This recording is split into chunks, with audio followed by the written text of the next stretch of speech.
Congratulation, क्योंकि अगर तुम लोग डार्क साइकोलॉजी में इंटरेस्ट रखते हो और तुम लोग इस वीडियो को देख रहे हो तो तुम्हें इस वीडियो से 100% वैल्यू मिलने वाली है। जी हाँ, आपका टाइम बिल्कुल भी वेस्ट नहीं होगा, प्लस आपको इस वीडियो से बहुत कुछ सीखने को मिलेगा।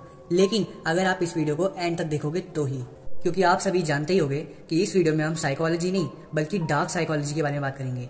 डार्क साइकोलॉजी का एक ऐसा पार्ट है जिसको कई बड़े बड़े इन्फ्लुएंसर्स, मैनिपुलेटर, पॉलिटिशियन और क्रिमिनल्स तक यूज करते हैं। अब वैसे तो मोस्टली डार्क साइकोलॉजी का इस्तेमाल गलत चीजों में होता है, लेकिन अगर आप चाहो तो आप इसका इस्तेमाल सही चीजों में भी कर सकते हो।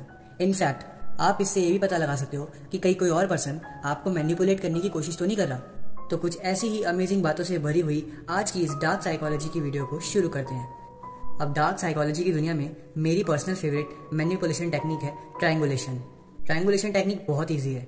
इस टेक्निक में एक मैनिपुलेटर अपने विक्टिम के सामने थर्ड पर्सन को लाके रखता है और उसे ज़्यादा अटेंशन, ज़्यादा केयर दिखाता है, जिससे कि उसका विक्टिम चिढ़ने लग जाता है।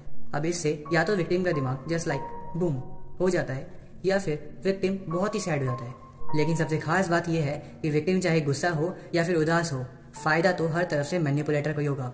फॉर एग्जाम्पल, मान लीजिए आपका एक लंगोटिया यार है जो कि आपका बहुत बहुत बहुत अच्छा दोस्त है, लेकिन कुछ दिनों पहले आपके दोस्त यानी मैनिपुलेटर ने आपसे एक बात पूछी थी, लेकिन आपने उस बात का रिप्लाई नहीं दिया था। और इसका रीजन ये था क्योंकि आप नहीं चाहते थे कि आपकी अब तक की सबसे सीक्रेट और पर्सनल बात आपके बेस्ट फ्रेंड तक को भी पता चले। लेकिन उस मैनिपुलेटर को यानी आपके बेस्ट फ्रेंड को किसी भी हाल में उस आंसर को जानना था। तो फिर वो मैनिपुलेटर दिमाग लगाता है और आपके सामने एक थर्ड पर्सन को लाता है, और अब उस थर्ड पर्सन को आपसे ज़्यादा प्रायोरिटी देने लग जाता है, वो भी आपके सामने। और अब तो वो कन्वर्सेशन में ऐसे दिखाता है कि जैसे आप कन्वर्सेशन में होकर भी नहीं हो। और इन सब चीज़ों को देखकर आप या तो गुस्सा हो जाते हो या फिर बहुत उदास। एंड अगर एज अ विक्टिम आप अपने बेस्ट फ्रेंड पर चिल्लाते हो और आप उसको बोलते हो कि अबे यार तू आजकल उसको क्यों अटेंशन देता है, मुझे क्यों नहीं देता, मेरे को ऐसा क्यों दिखाता है कि जैसे मैं हूँ ही नहीं, अबे यार मैं तो तेरा बचपन का दोस्त हूँ, बेस्ट फ्रेंड हूँ, मैंने तेरे आज तक कुछ भी नहीं छुपाया है। एंड देन फिर वो मैनिपुलेटर बोलेगा तो तूने मुझे उस बात का आंसर क्यों नहीं बताया। एंड देन क्योंकि इस कन्वर्सेशन में मैनिपुलेटर की साइड ज्यादा भारी है, इसलिए आप कुछ नहीं कर पाओगे और आपको उस आंसर को बताना ही पड़ेगा। लेकिन अगर वहीं आप इसी सिचुएशन में सैड हो जाते हो तो आप कहीं ना कहीं अकेले में, उदासी में ओवर थिंकिंग करने लग जाओगे। एंड अगर आप ओवर थिंकिंग करने लग गए तो आपके दिमाग में कई सवाल और कई आंसर आएंगे। लेकिन इसी के बीच आपके दिमाग में ये भी आएगा कि यार इस बंदे ने मुझे अटेंशन देना कब से कम करा, और फिर आपको आंसर मिलेगा जब से वो थर्ड पर्सन आया है। और फिर आप ओवर थिंकिंग करते हुए ये सोचोगे कि यार वो थर्ड पर्सन हमारी लाइफ में आया ही क्यों, और फिर आपको आंसर मिलेगा क्योंकि आपने अपने बेस्ट फ्रेंड को वो सीक्रेट बात नहीं बताई थी इसीलिए। और बस कहीं ना कहीं इसी इमोशनल फीलिंग के साथ आप अपने बेस्ट फ्रेंड को जाकर सारी बात बता दोगे और बस हो गए आप मैनिपुलेट। एंड इसी के साथ हमारी नेक्स्ट सेकंड टेक्निक है गिल्ट ट्रिपिंग। ये टेक्निक ज़्यादातर अपने फ्रेंड्स, फैमिली मेम्बर्स और अपने रिलेटिव के साथ यूज़ करी जाती है। इस टेक्निक में एक मैनिपुलेटर आपको बहुत ही स्मार्ट तरीके से इमोशनल मैनिपुलेट करने की कोशिश करता है। वो आपको बोलता है कि अबे यार याद कर, मैंने तेरे लिए वो सब किया था, आज तू मेरे लिए ये नहीं कर सकता, कैसा दोस्त है यार तू, वगैरह वगैरह।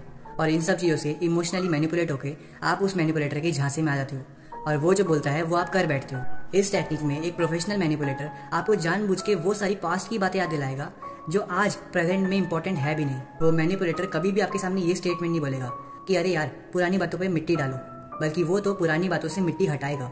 और अब हमारी थर्ड टेक्निक है लव बॉम्बिंग। आई थिंक आप इस टेक्निक के बारे में जानते होंगे क्योंकि ये टेक्निक अपने आप में ही बहुत फेमस टेक्निक है। लेकिन अगर आप एक प्रोफेशनल मैनिपुलेटर नहीं हो तो आपको इस टेक्निक को यूज करने के लिए थोड़ा सा ज्यादा टाइम चाहिए होगा। देखो, इस टेक्निक में एक प्रोफेशनल मैनिपुलेटर अपने विक्टिम को अपने आप से इतना इमोशनली कनेक्ट कर लेता है कि वो विक्टिम फिर उस मैनिपुलेटर से दूर हो ही नहीं पाता। इस टेक्निक में एक मैनिपुलेटर अपने विक्टिम को अपने कंट्रोल में लाने के लिए कोई कसर नहीं छोड़ता। वो उस बंदे को दिखाता है कि वो उससे कितने अच्छे तरीके से बात करता है, वो उसे रियलाइज कराता है कि वो उसकी लाइफ में कितना इंपॉर्टेंट है। और जब फाइनली वो विक्टिम उस मैनिपुलेटर से इमोशनली कनेक्ट हो जाता है, देन फिर इस टेक्निक का एक डार्क साइड शुरू होती है। बिल्कुल सही समझा, वो मैनिपुलेटर उस विक्टिम से बिल्कुल ही दूर हो जाता है। वो उसको अटेंशन, केयर, लव देना बंद कर देता है। अब क्योंकि उस विक्टिम को उस मैनिपुलेटर से इमोशनली कनेक्ट होने की आदत पड़ चुकी है, लेकिन अब वो मैनिपुलेटर उसके साथ नहीं है, तो उस विक्टिम को अपने आप ही बुरा लगता है। और एक प्रोफेशनल मैनिपुलेटर कुछ इन्हीं स्मार्ट तरीकों से आपको बार बार मैनिपुलेट करता रहता है। तो अब तक आपको समझ आ ही गया होगा कि ये टेक्निक्स कितनी पावरफुल है। लेकिन अगर आपको इसी टॉपिक के ऊपर नेक्स्ट पार्ट चाहिए तो कमेंट्स में बस नेक्स्ट पार्ट लिख देना, मैं उस पर भी एक वीडियो बना दूंगा।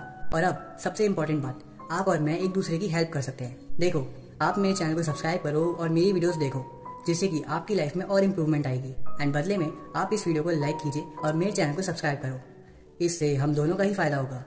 That's it.